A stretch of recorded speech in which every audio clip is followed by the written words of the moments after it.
me lança só pra demonstrar o teu poder. Eu não preciso ver fenômenos pra crer em ti. Não troco nossa comunhão pelo prazer de conquistar palácios, riquezas.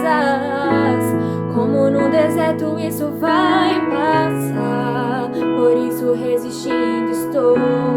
E quando a minha força se esgotar,